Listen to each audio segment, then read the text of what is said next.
Hello mga kababayan, kumusta kayo dyan? Sana okay lang kayo. Sa video na to, update tayo. Ano nga ba yung nangyari or kumusta na yung pagkuha ko ng French lesson after 1 month. Tara, pag-usapan natin.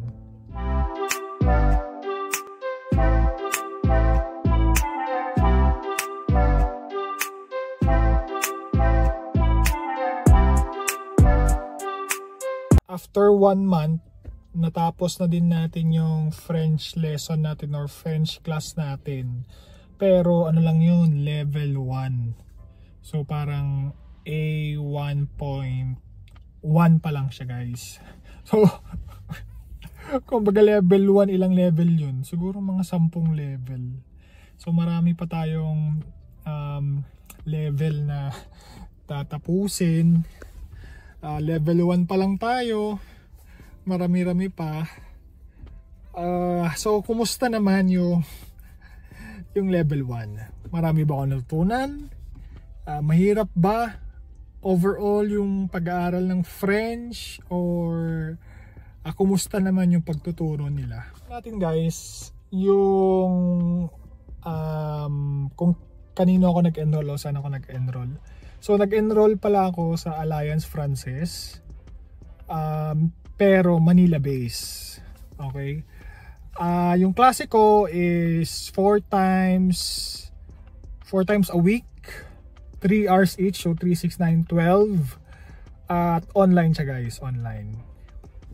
Actually nasagot ko na yan kung bakit ako nag-decide na Alliance Francaise de Manila yung pinili ko, kasi nga mura, saka parang mas mura compared dito sa Canada. Tapos dito kasi sa Canada wala yung online, walang online yata, or mas mura pa rin. Well, yung number 1 choice talaga is mas mura dyan sa Pilipinas, kaya nag-decide kami dyan sa Pilipinas. Kumusta ang learning ko sa after 1 month or after level 1? So sa learning mo kasi guys, sa learning mo nagdidepende yan sa iba't ibang bagay. Yung unang factor is online ba or classroom setting. Okay, yun yung tingin ko nga ka-affect sa learning mo pag nag-aaral ka, classroom ba or online learning.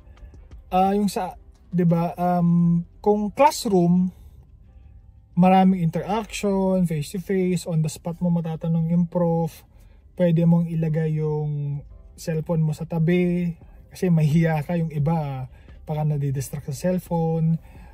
Pag nag-online ka kasi, tingin ko maraming distraction. Nandiyan yung cellphone mo, wala namang pagbabawal sa'yo, tapos gamit mo yung laptop mo. Pwede ka mag-search anytime. Pero pag nag-aaral ka, classroom, medyo mahirap mong gawin yun kasi mahihiya ka sa mga kasama mo. Yun yung isang tingin kong rason. Isa pang rason is paano ba?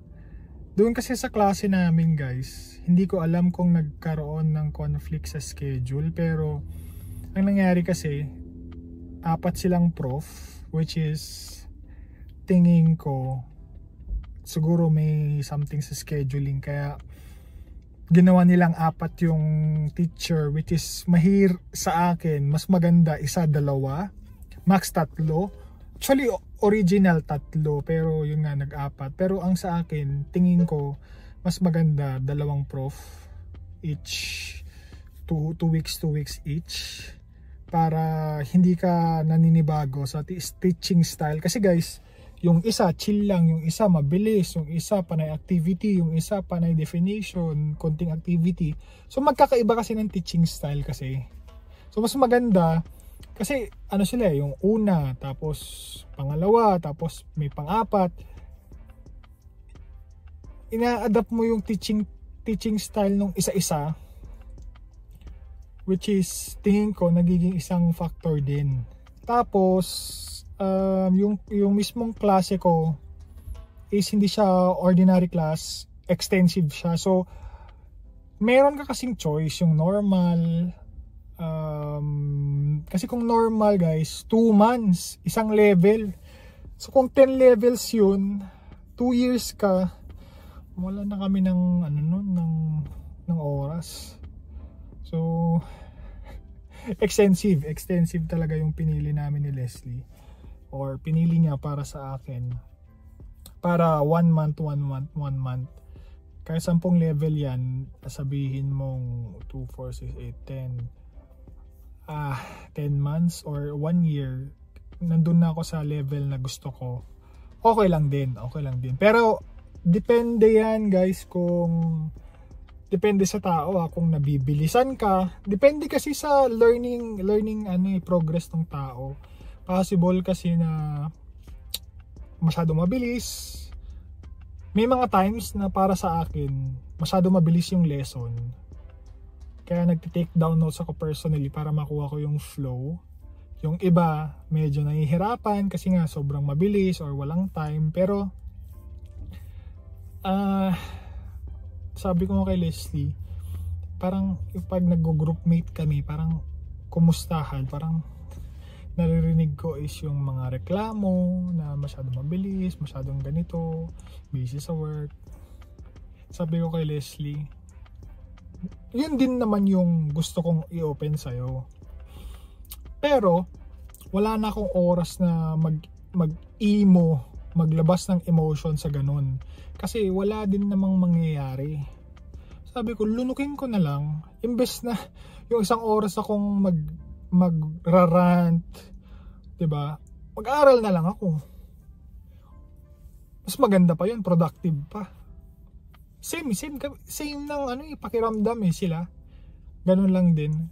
Lalo na pag kailangan mo sa immigration, ganun lang din. Tapos yung iba pa dun, parang kunwari ang nag-enroll kasi sa amin dun sa klase na yun is 16 ba? 15 or 16 kami. Siyempre, yung iba nabibilisan or yung iba magpapahinga muna. Parang siguro tingin ko less than 10 na lang kami kasi based dun sa mga nakita ko, dun sa mga nakausap ko, parang sinasabi nila stop na muna kami. Masyadong mabilis, di kami makafollow. Ganun lang din naman ang nararamdaman ko, pero ganun talaga ang learning Kumbaga, nung bata ka, yun din ang struggle mo Kahit sobrang talino mo, pag wala kang alam doon sa isang bagay, yun lang din yung struggle mo. So pare-parehas kami.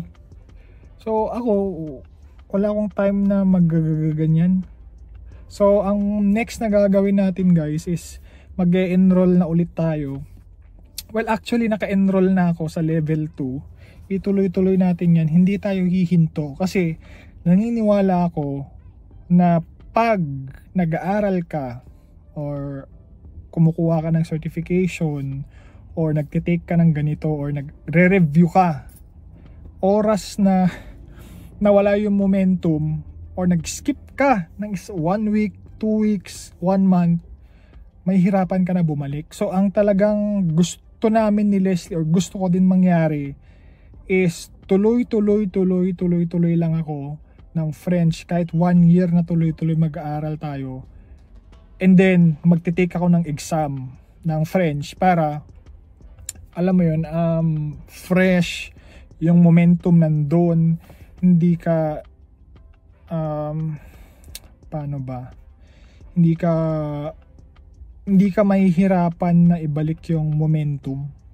Yun na nga, level 2 French A1+1 hindi, A1+2 tapos ako sa 1 A1.2 na yan, sa Monday Philippine time. Same pa rin, dun pa rin Alliance Francaise. Yun nga, kung gusto yung kumuha ng French is wag na kayong, ang advice ko guys, wag na kayong kumuha ng kahit saan, diba? Dun kayo sa sure, kasi sa akin sikat sila, tapos sila pa yung nagpapa-exam, tapos yung mga prof is sila din yung mga nagche-check nung French exam, which is sinabi niya sa amin. Parang nagte-test sila, nagche-check sila ng mga French exam. So Bakit ka pa pupunta sa iba?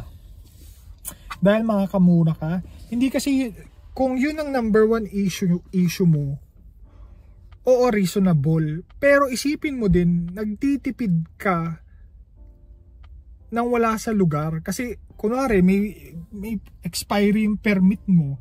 Nakatipid ka nga. Tapos, gusto mo mas madali yung matututunan mong French, pero hindi siya well-structured katulad nung sa Alliance. Tingin ko well-structured yung Alliance Francaise kasi ako, galing ako sa university sa Pilipinas. Alam ko gumawa ng curriculum. Alam ko mag-design ng program. So, tingin ko yung designing ng program nila maayos. Yun lang. Pero pag ang mindset mo is mabilisang learning ng French at mura, tingin ko choice mo naman yun, pero tingin ko hindi yun yung proper way para sa akin. Para sa akin lang. Pero kung nag-enroll ka dun at nabigyan ka ng at nag-exam ka ng CLB7, edi good for you. Congrats. Yun lang ang masasabi ko, pero kanya-kanyang choice lang yan. Para sa akin, yun yung choice ko. So yun guys, yun lang yung update ko sa A1+1. Natapos ko na after 1 month, and then Monday, break lang tayo ng ilang araw. A1.2 na. Yan. Sige, see you guys.